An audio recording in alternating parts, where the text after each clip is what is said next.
The following program was paid for by Templar Real Estate. The views and opinions expressed on this program are not necessarily those of the staff and management of WMTR. As always, it is advisable to consult a professional before making a major decision.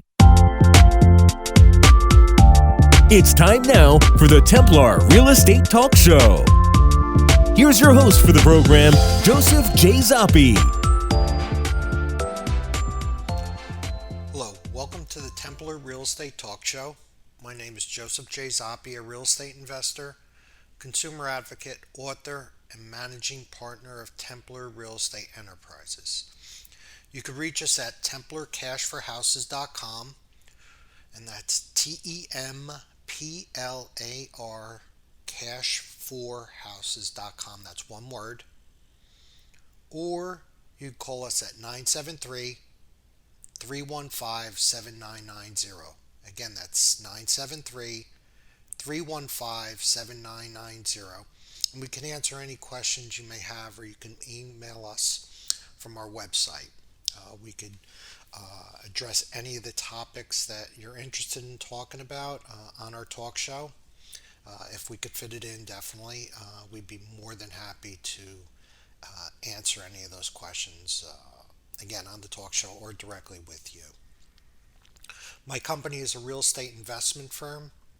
We buy houses for cash. We purchase apartment buildings. We do joint ventures with other real estate investors. We loan money for rehabs and provide transactional and gap funding. We work with individuals that want to invest with us in single-family houses up to apartment buildings. We do not speculate, and we're very protective of our money and our investors' money. I'm not a real estate agent, we're not a brokerage, but I have individuals on staff that are agents that could sell your house through the traditional multiple listing service. This show will go over everything there is about real estate and those things that impact real estate. We'll talk about our rehab, some of our investments, what went well, what did not go well, and how we adjusted accordingly. We'll talk about the economy, interest rates. We'll discuss trends in the real estate market.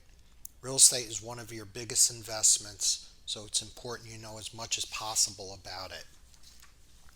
I'm going to provide you with my opinion. It's only my opinion. I strongly suggest everyone do their own research and do as much research as possible. Again, ask people for advice. People that had previous experiences with either a contractor, an agent, so on and so forth. What I always say, though, is that you got to ask the right questions. And sometimes it's difficult to figure out what the right questions are. One of the things that you might do is just ask lots of questions and try to delve into it and really dissect everything. And once that's done, sometimes you get to really understand how the person is or any issues that may have occurred. And I think that's the best way. It's just not, do you recommend someone? Ask about the experience, ask about what they did well, what they did not do well, what bothered them, what did not.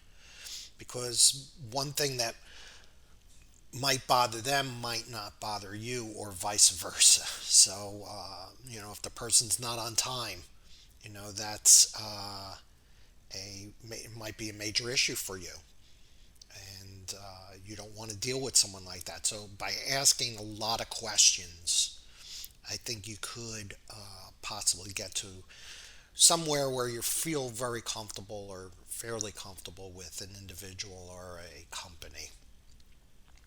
I'd like to do a shout out to some of my listeners, Tommy K, Lisa V, and Paulette. I would also like to thank my investors that invested in one of our properties we just sold, Susan and John K.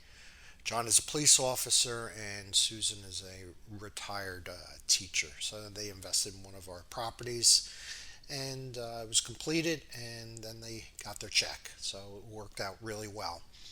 Sometimes you might hear private investor. What's a private investor? So basically it's an individual that invests in some type of project, whether it's with us as a real estate investor, or it could be for a regular business. And that's what really private means. And again, for us, we handle all different types of properties, single family properties up to apartment buildings. And when we have an investor, we pay them a agreed upon interest rate, and that's either paid on a monthly basis or at the end of the project. It depends what type of project it is. If it's a short duration project, like for a rehab of a house, it's usually paid at the end. Whereas if it's an apartment building and we're keeping the apartment building for X amount of years, then what we'll do is we'll pay the investor on a monthly basis. But it really depends on the discussions I have with the investor, what they need. That's the biggest thing, is what they need. And we always try to work closely with that to ensure that their needs are met. Again, we have calls constantly. They're all very private, so we don't really discuss anything. We don't. The word is we're very discreet with when we speak to someone, and we're not going to violate their trust. And that's a really big thing. I had a number of calls this week on individuals that called for a family member on some hoarding houses. There are houses where, stuffed with lots of junk, or just as we say, just there's a lot of furniture, some trash, things like that. And they called me and said, Joe, I have this hoarder house. I'm trying to have my brother sell it. And one of the things that we encounter a lot with individuals that have hoarder houses is that it's very difficult for them to leave. And we're very successful when we're able to consummate a relationship and an agreement. But if I was going to look at it from a percentage perspective, it might be only like 30%. The other 70% is the individual's just not ready to leave yet. And, that's part of the challenge. And, we try to work as best as possible. But if a family member is trying to help another family member out, sometimes they're just not ready. The family member wants them to move on for their safety, or their from a health perspective, because it's not a healthy environment a lot of times, but it doesn't always occur. And it's just the nature of what it is. But we work closely with those types of individuals. And I had one where I said to them, I said to the gentleman, I said, whatever your mom wants, we'll move, we'll take, and we'll help her move it. And I'll hire a crew and stuff like that. He says, that's fine, Joe, but you'll probably want everything. I go, yeah, that's a good point. So, but, if there's a need, we're always there, and we always craft every solution uniquely for the person and their needs. And that's the biggest thing. That's very important to us, and our clients love it as a result of that. So I'm going to talk about a few things that occurred this week. One of them is that we have a house up for sale. We put it back on the market. We had full asking last time on it, and we ran into some issues with the attorney, as I said last week. But this week, so we had a offer come in. It was for like $45,000 less than our asking price. So, we'd even entertain that one, and I'm not even sure. I guess some individuals want to be strong negotiators, but it really, leaves a bad taste in anyone's mouth when that occurs. It doesn't matter if it's us or we're assisting a person in selling their house. When it comes in considerably lower and it was priced correctly, then it just doesn't go well. And we just decided not to really um, counter on that one. And the agent for the buyer came back and said, well, what are you looking at? And we said, we're looking really at, probably full asking. And then she said, well, what's the lowest you'll take? And again, when you're talking like that, it's just, they're not interested, or it just doesn't work out. And we just said, no, I think we'll pass on it. And, that's really important, that whatever side you're on, that you got to really watch how you take it from a negotiation perspective, because then it leads a bad taste in the person's mouth, and you don't want to do business with it. And you want a relationship, even though it's a business relationship, and you have two sides. Things go a lot better when you're very ethical, and you come across as something, well, I need this, and you might go back and forth a couple times, but it's really your approach. And a lot of times we might have, when we're selling someone else's house, the buyer comes back and says, I want everything fixed. Again, when that happens, it just, you really have to come back and say, I want the important things fixed, the safety issues fixed, but not everything on an inspection report. And, sometimes attorneys do that, but I frown upon it, and our attorney doesn't do anything like that, and we don't recommend that at all. Again, it's establishing a relationship where everyone feels comfortable, and when you do that, you get a lot farther, and the transaction goes a lot smoother. Another thing that's occurring is that the market's still very hot, but with that being said, is that some of the higher priced homes are taking a lot longer to really sell. I spoke about a friend of mine that did a house where he chopped off the roof and then built straight up. Beautiful house. And right now he has it on for $769,000. And he says, Joe, I'm getting traffic, but I'm not getting any bites really. And that's a thing. And, he might have to drop it. I thought when he listed it, it was a little high. And that's the thing, is pricing it correctly. And, he put it in. He said, well, I'm going to make $130,000. He put a lot of money into it. It's a $750,000 house. So to make 130, there's a lot of risk involved. But with that being said, is it wasn't priced correctly, and as a result of that, he's going to have to drop the price. He said probably another $30,000 or $40,000. So that's a lot of money. And again, the time and tying it up on the market, then they start seeing that, and you list it for 739. Someone's gonna come in at 729 or 725. So that's the issue, is that once you drop it like that, things start accelerating in terms of the downward pressure. I saw a house the other day. It was it was listed at $650,000. There's some structural issues, and he's dropped it numerous times. So originally it was 650,000, and he's dropping $150,000. If you're dropping a $650,000 house, dropping it $150,000, I'm telling you now, it wasn't priced right, and that's just bad.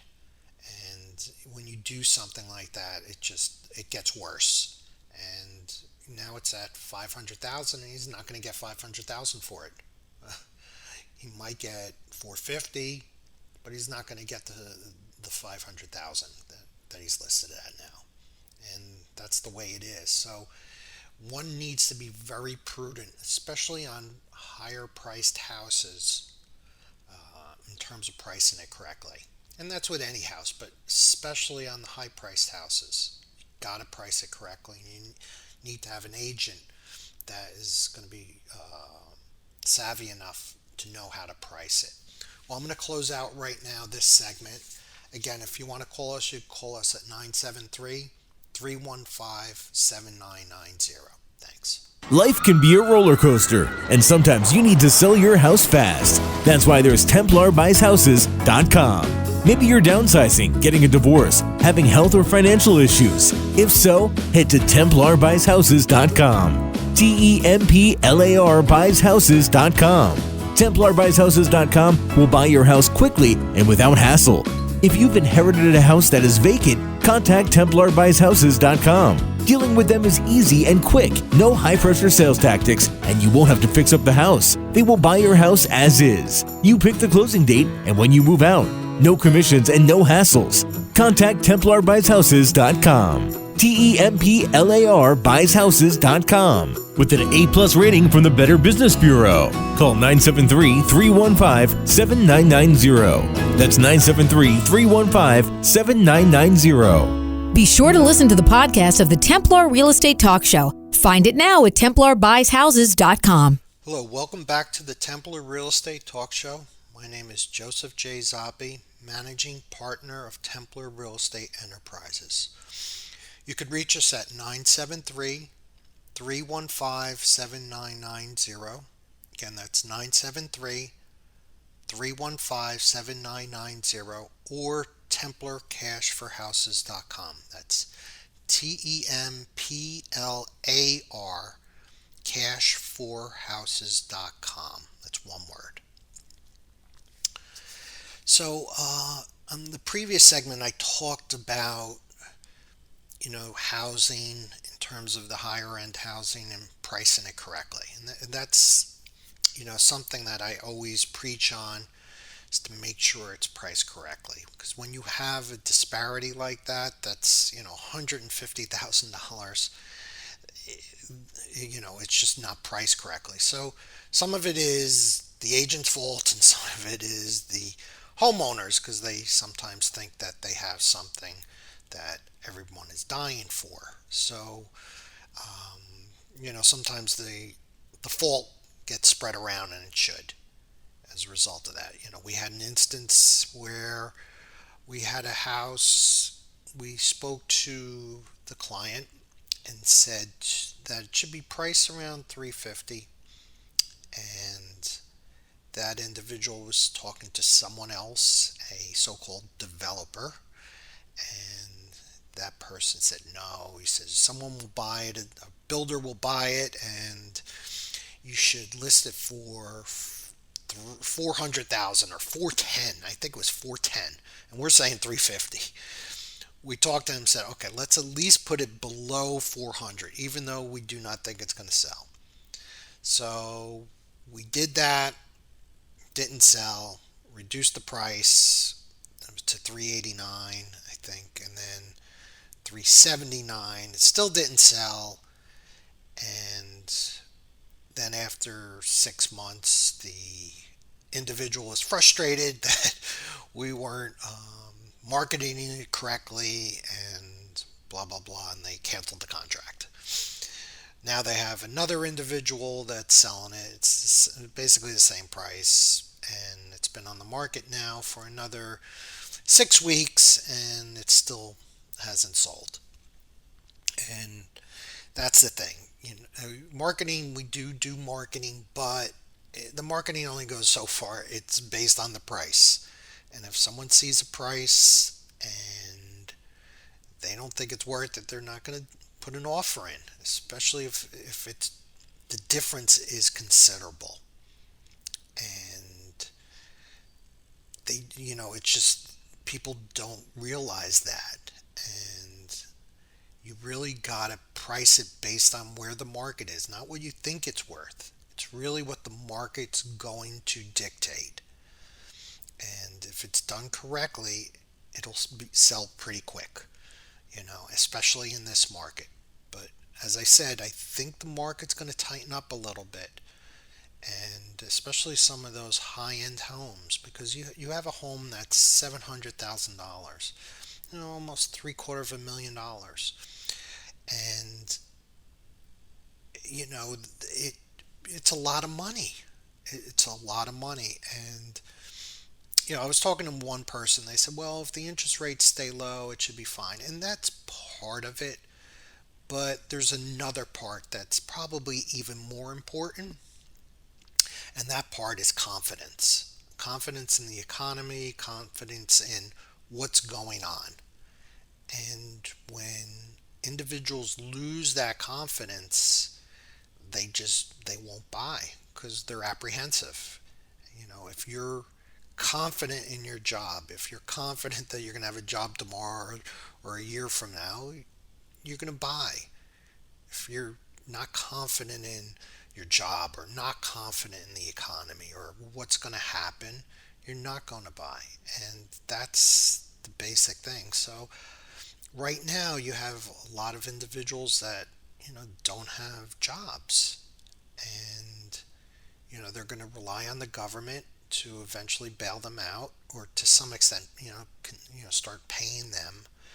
But the challenge is that when government assistance does kick in, it's not going to be able to fix some of the bills that have already gone into arrears, and they owe money on it.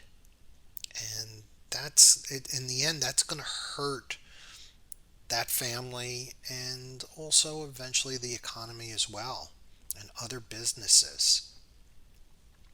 So even though the government might provide more money to individuals, it's still not going to fix some of the things that they owe money on. It's just they're not going to be able to give enough money for that. And that's a problem. They might be able to pay existing bills or new bills coming in, but the past bills they're not going to be able to address. And that's going to be the same for, the housing, the mortgages associated with it, and so on and so forth. So, as I've been saying, I'm not very bullish on the economy going forward. And, I think it's eventually going to catch up. And we'll see where it goes, but I do not see that any type of government assistance is going to correct some of this that's been out here for the last 6, 9 months, whatever the case may be. And we'll see where it goes, but I'm not really very bullish on the environment or in the economy. Next thing is costs for materials. I've been talking to a couple builders also, and our building costs have gone up considerably. And as a result of that, it's challenging certain builders. And because of that, the profitability of some of these builders is going to be really challenged. The one individual that I was talking about that has the one house that's listed for $769, well, he has another house next door to him, which I had sold him, that needs a rehab, and he stopped construction on it because the prices went up so high. And he said, well, now I'm seeing, Joe, the price is coming down a little bit, but they're not coming down that fast. So right now he has a house that he's not building on, that he's paying interest on, and we'll see where it goes. And he's not going to be able to probably get that $769 that he's currently getting or trying to get on that house next door. So what's he going to get it at? I don't know. And when I sold it to him, I said that was my concern. I said that's why he wanted me to go into partnership with them. And I says I'm just not that bullish. And that was back in July. So he purchased it in July or August. And right now he still hasn't done anything with it. And it'll probably take him 3 months to build it and build it out.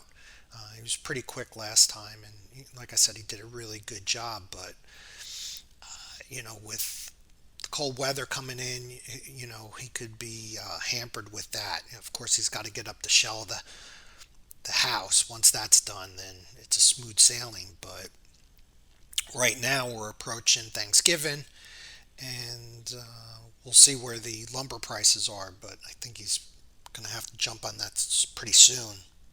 And that, high price for the lumber is really going to put a dent in his profit. I had another house that I was at yesterday, and he was a builder.